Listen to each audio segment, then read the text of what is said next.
The neural interface hummed against Alex's temple as he stood in the crystalline chamber deep within the Crystallis hive.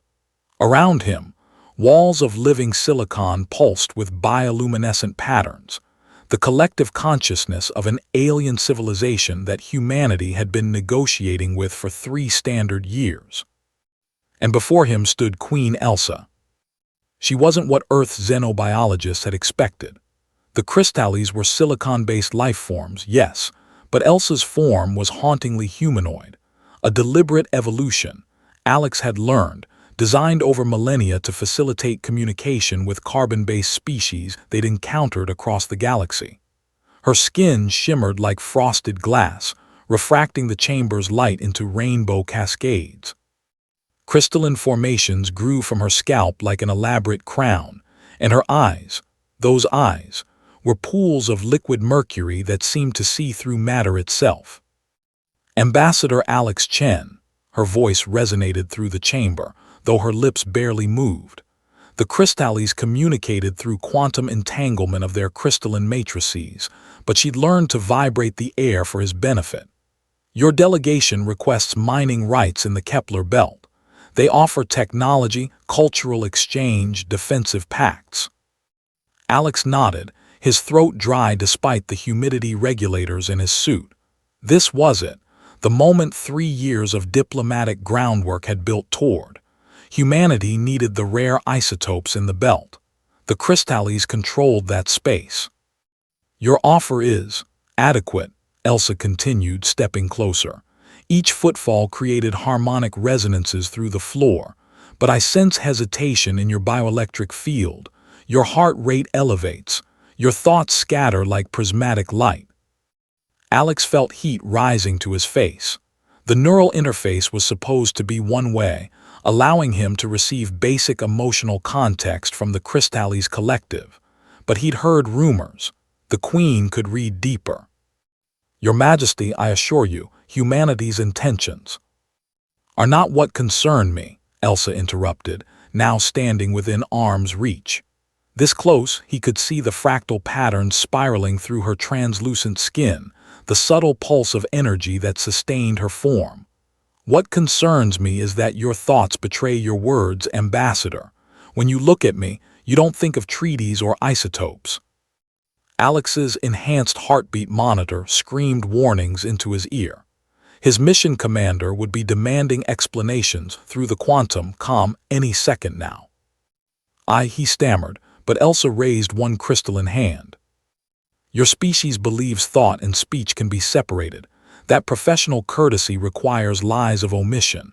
But I am a telepath, Ambassador. For 3 years, during every negotiation, every cultural briefing, every shared meal in this chamber, I have heard your thoughts.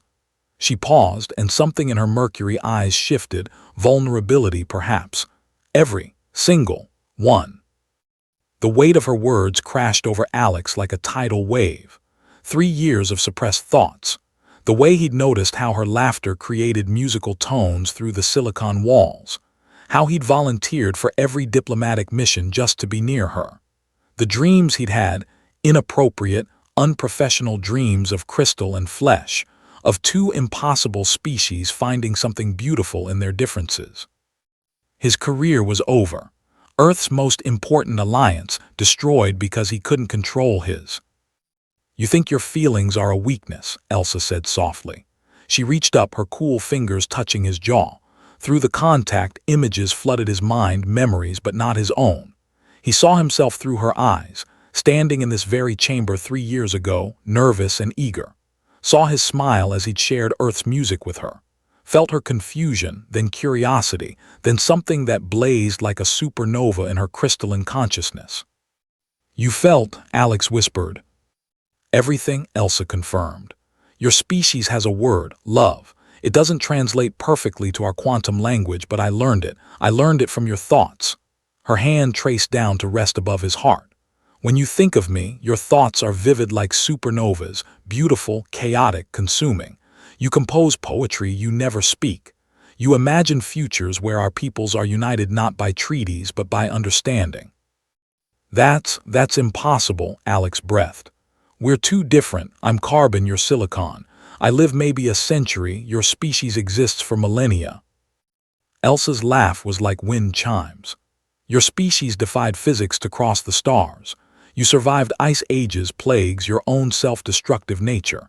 And you tell me love is impossible. She leaned closer, her forehead nearly touching his. Yesterday, during the treaty negotiations, you thought about how light refracts through my form. You compared it to stained glass in Earth's ancient cathedrals. You thought, something so alien yet so beautiful, if only I could tell her.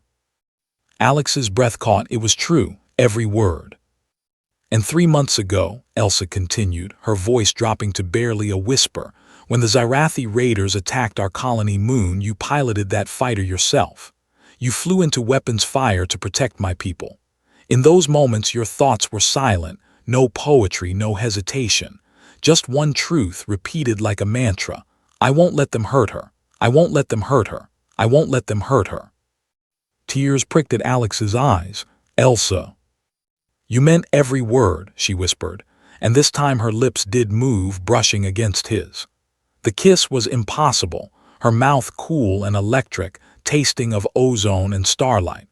Through their connection, he felt her consciousness embrace his, two completely different forms of life finding harmony.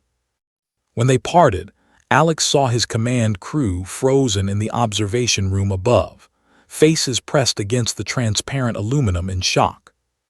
Elsa smiled, a very human expression she'd learned from him. Your delegation will have their mining rights, ambassador, but I have a counter-proposal. What's that?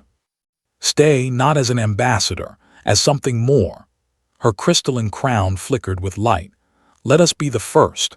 Let us prove that humanity's greatest strength isn't your technology or your resilience. What is it then? Alex asked, though he already knew. Your capacity to love what's different, to build bridges where others see only chasms. She took both his hands in hers. So what do you say, Alex Chen? Will you help me write a new chapter, one where two impossible species create something beautiful? Alex looked up at his crew, at the stars beyond, at the alien queen who'd known his heart before he'd had the courage to speak it. He smiled. I meant every word.